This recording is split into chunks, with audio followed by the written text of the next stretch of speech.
Chapter 3. The Slave's New Year's Day.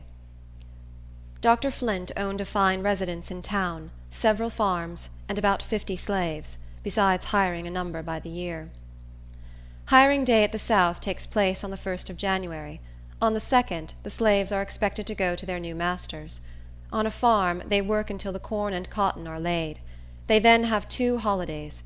Some masters give them a good dinner under the trees. This over, they work until Christmas Eve.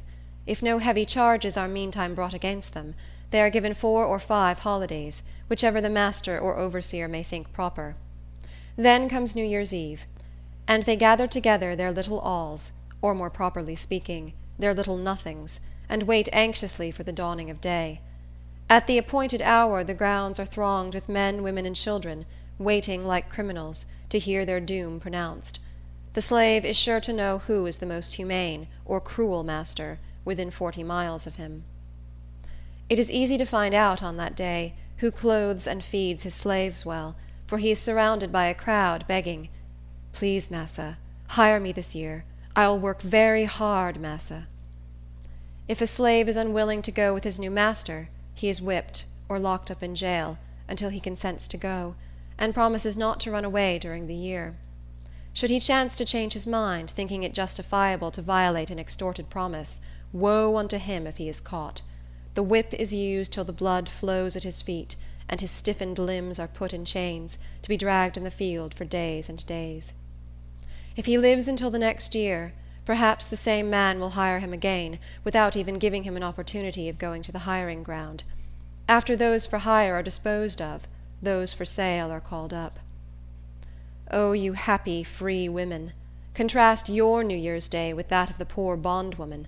With you it is a pleasant season, and the light of the day is blessed. Friendly wishes meet you everywhere, and gifts are showered upon you. Even hearts that have been estranged from you soften at this season, and lips that have been silent echo back, "I wish you a happy New Year."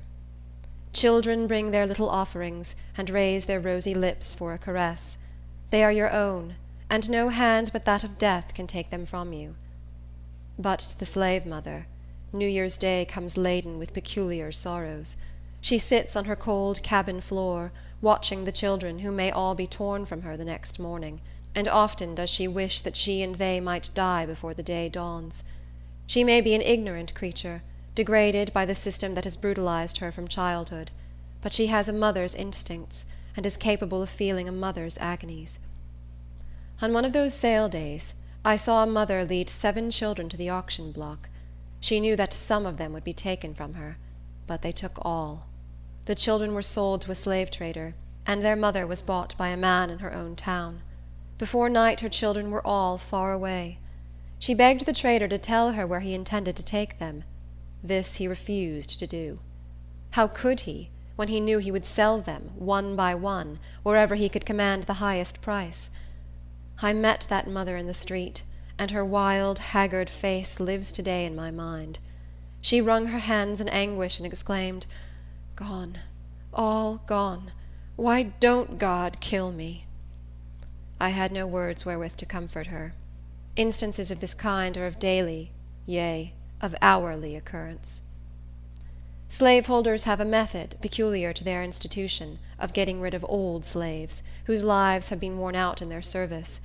I knew an old woman, who for 70 years faithfully served her master. She had become almost helpless from hard labor and disease. Her owners moved to Alabama, and the old black woman is left to be sold to anybody who would give $20 for her. End of chapter 3.